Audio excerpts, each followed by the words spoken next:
Halo semuanya, selamat datang kembali di Titik Terang. Hari ini, saya ingin berbagi sesuatu yang spesial dan mungkin akan mengubah cara Anda melihat hidup.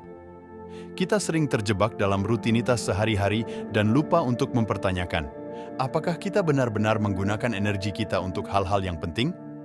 Nah, saya di sini untuk mengajak Anda merenungkan kembali dan berbagi, jangan habiskan energimu di 5 hal gak penting ini. Ini adalah pembahasan yang akan membuat Anda berpikir, bertindak, dan mungkin mengubah beberapa kebiasaan. Siap untuk dive in? Mari kita mulai. Poin pertama yang akan kita bahas hari ini adalah tentang pentingnya tidak membuang energi kita untuk membenarkan sudut pandang orang lain tentang kita. Kita hidup di dunia di mana setiap orang memiliki pendapatnya sendiri. Media sosial, lingkungan kerja, bahkan pertemuan keluarga seringkali menjadi arena di mana kita merasa perlu untuk membenarkan pilihan dan keputusan hidup kita kepada orang lain. Tetapi, mari kita berhenti sejenak dan tanyakan pada diri kita, mengapa kita merasa perlu melakukan itu? Seringkali, kita ingin diterima, dihargai, dan dipahami oleh orang lain. Ini adalah keinginan alami manusia. Namun, ketika kita terlalu fokus pada apa yang dipikirkan orang lain, kita mulai kehilangan esensi dari siapa kita sebenarnya. Kita mulai menghabiskan energi yang seharusnya bisa kita alihkan untuk pertumbuhan diri, kebahagiaan, dan mencapai tujuan-tujuan kita. Bayangkan ini, setiap kali kita mencoba membenarkan diri kepada seseorang yang mungkin tidak pernah mengerti atau setuju dengan kita sebenarnya memberi sepotong energi kita kepada mereka. Sekarang, bayangkan jika kita menyimpan energi itu untuk diri kita sendiri. Bayangkan berapa lebih banyak yang bisa kita capai. Jadi, mulai hari ini, saya ingin mengajak Anda semua untuk berlatih melepaskan. Melepaskan kebutuhan untuk selalu diakui oleh orang lain, melepaskan kebutuhan untuk selalu dimengerti. Ini bukan tentang menjadi tidak peduli, tetapi lebih tentang memilih di mana dan kepada siapa kita menginvestasikan energi emosional kita. Ketika kita belajar untuk lebih fokus pada apa yang membuat kita bahagia, apa yang kita nilai, dan apa yang kita percayai, kita akan menemukan kebebasan yang sejati. Kebebasan untuk menjadi diri kita yang sebenarnya, tanpa rasa takut atau penyesalan. Ingatlah bahwa pendapat orang lain tentang kita hanyalah pendapat mereka dan tidak perlu selalu menjadi definisi kita. Kita adalah individu yang unik dengan jalan hidup kita sendiri. Mari kita gunakan energi kita untuk hal-hal yang membangun kita, bukan yang meruntuhkan. Kini, mari kita beralih ke poin kedua yang mengingatkan kita mengapa kita tidak perlu membuang energi kita berusaha membuat semua orang bahagia. Ini mungkin terdengar sulit, terutama bagi kita yang secara alami merupakan orang-orang yang ingin menyenangkan orang lain. Namun, penting untuk diingat bahwa berusaha membuat semua orang bahagia adalah sebuah tugas yang tidak hanya mustahil, tetapi juga sangat melelahkan. Pertama-tama, mari kita akui bahwa setiap orang memiliki keinginan, harapan, dan ekspektasi yang berbeda. Apa yang membuat satu orang bahagia bisa jadi tidak berarti bagi orang lain. Dalam usaha kita untuk menyenangkan semua orang, kita seringkali menemukan diri kita terjebak dalam permainan yang tidak ada habisnya, mencoba menyesuaikan diri dan keinginan kita untuk memenuhi standar dan ekspektasi yang beragam ini. Lebih jauh lagi, ketika kita terus-menerus menempatkan kebahagiaan orang lain di atas kebahagiaan kita sendiri, kita mulai kehilangan inti dari siapa kita sebenarnya. Kita mungkin mulai mengorbankan kebutuhan, keinginan, dan nilai-nilai kita sendiri demi memenuhi apa yang orang lain inginkan dari kita. Ini bisa berdampak negatif pada kesejahteraan mental dan emosional kita, dan ironisnya, membuat kita menjadi kurang mampu untuk menjadi sumber kebahagiaan bagi orang lain. Jadi, apa yang harus kita lakukan? Pertama, penting untuk mengakui bahwa kebahagiaan itu berasal dari dalam. Kita tidak bisa mengendalikan perasaan orang lain, tetapi kita bisa mengendalikan bagaimana kita merespons dan berinteraksi dengan mereka. Kedua, belajarlah untuk menetapkan batasan yang sehat. Ini tidak berarti bahwa kita tidak peduli dengan orang lain, tapi bahwa kita juga menghargai dan merawat diri kita sendiri. Ketika kita bahagia dan sehat, kita secara alami akan menjadi lebih baik dalam berkontribusi pada kebahagiaan orang lain. Akhirnya, ingatlah bahwa keaslian adalah kunci untuk hubungan yang sehat dan memuaskan.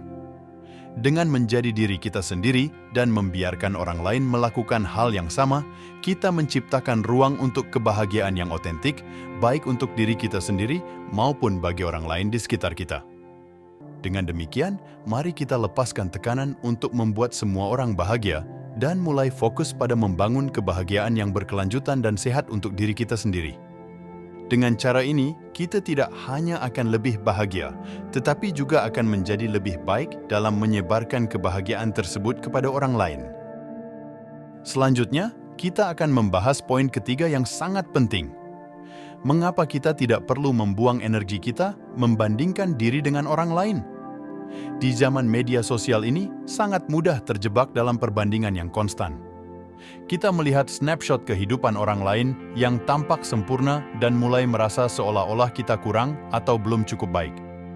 Namun, penting untuk diingat bahwa apa yang kita lihat di media sosial seringkali hanya merupakan highlight reel, momen terbaik yang dipilih dengan saksama, bukan representasi lengkap dari kehidupan seseorang.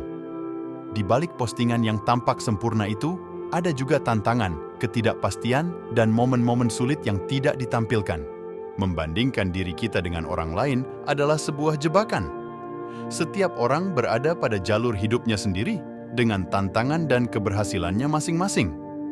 Ketika kita membandingkan perjalanan kita dengan orang lain, kita tidak hanya mengabaikan konteks unik dari kehidupan masing-masing individu, tetapi juga meremehkan pencapaian dan kemajuan kita sendiri. Lebih dari itu, perbandingan ini bisa menguras energi kita, energi yang seharusnya bisa kita gunakan untuk tumbuh, belajar, dan maju dalam perjalanan kita sendiri. Alih-alih membandingkan, mari kita fokus pada diri kita sendiri. Tanyakan pada diri sendiri, apa yang bisa saya lakukan hari ini untuk menjadi versi terbaik dari diri saya? Bagaimana saya bisa tumbuh dari pengalaman saya? Mulailah merayakan pencapaian kecil Anda, dan ingatlah bahwa kemajuan adalah kemajuan, tidak peduli seberapa kecil. Setiap langkah yang Anda ambil dalam arah yang benar adalah sesuatu yang patut dirayakan. Juga, ingatlah untuk merayakan pencapaian orang lain tanpa merasa iri atau kurang. Kita semua dalam perjalanan ini bersama, dan ada ruang untuk kita semua untuk sukses. Dengan mengalihkan fokus dari membandingkan diri kita dengan orang lain ke menghargai perjalanan unik kita sendiri, kita tidak hanya akan merasa lebih bahagia dan lebih puas, tetapi juga akan lebih mudah untuk merasa terhubung dan mendukung orang lain dalam perjalanan mereka. Oleh karena itu, mari kita lepaskan kebiasaan membandingkan diri dengan orang lain. Mari kita gunakan energi kita untuk fokus pada pertumbuhan pribadi kita, menghargai setiap langkah yang kita ambil, dan merayakan keunikan perjalanan kita sendiri. Terakhir, tapi tidak kalah pentingnya, mari kita bahas poin keempat. Mengapa kita tidak perlu membuang energi kita mengeluh tanpa mencari solusi? Mengeluh mungkin terasa melegakan untuk sesaat, memberikan kita kesempatan untuk meluapkan frustrasi dan kekecewaan. Namun, jika kita terus-menerus berfokus pada hal-hal negatif tanpa berusaha mencari jalan keluar atau solusi, kita hanya akan terjebak dalam siklus negativitas yang tidak berujung. Penting untuk diingat bahwa setiap masalah atau tantangan yang kita hadapi juga membawa peluang untuk belajar dan tumbuh. Ketika kita menghadapi kesulitan, kita diberi kesempatan untuk menunjukkan ketahanan, kreativitas, dan kemampuan kita untuk mengatasi hambatan. Namun, kita tidak bisa memanfaatkan peluang ini jika kita hanya fokus pada aspek negatif dari situasi tersebut. Alih-alih mengeluh, tanyakan pada diri sendiri, apa yang bisa saya lakukan untuk membuat situasi ini lebih baik? Apa pelajaran yang bisa saya ambil dari ini? Dengan mengubah perspektif kita dari mengeluh menjadi mencari solusi, kita tidak hanya menemukan cara untuk mengatasi masalah yang dihadapi, tetapi juga mengembangkan sikap proaktif yang akan membantu kita dalam jangka panjang. Mencari solusi bukan berarti bahwa kita mengabaikan emosi atau perasaan kita. Sangat penting untuk mengakui dan menghormati apa yang kita rasakan. Namun, setelah kita mengakui perasaan tersebut, langkah selanjutnya adalah bergerak maju dan bertanya, sekarang, apa yang bisa saya lakukan tentang ini? Dengan mengadopsi pendekatan ini, kita tidak hanya memperbaiki situasi yang kita keluhkan, tetapi juga memperkuat kemampuan kita untuk menghadapi tantangan di masa depan. Kita menjadi lebih tangguh, lebih adaptif, dan lebih mampu menghadapi apapun yang datang pada kita dengan sikap yang positif dan konstruktif. Jadi, mari kita putuskan untuk tidak membuang energi kita mengeluh tanpa tujuan. Mari kita gunakan energi itu untuk membuat perubahan, mencari solusi, dan menjadikan diri kita lebih kuat. Dengan cara ini, kita tidak hanya meningkatkan situasi kita saat ini, tetapi juga membekali diri kita dengan alat dan sikap yang diperlukan untuk menghadapi tantangan apapun yang mungkin muncul di masa depan. Sampai jumpa di video selanjutnya.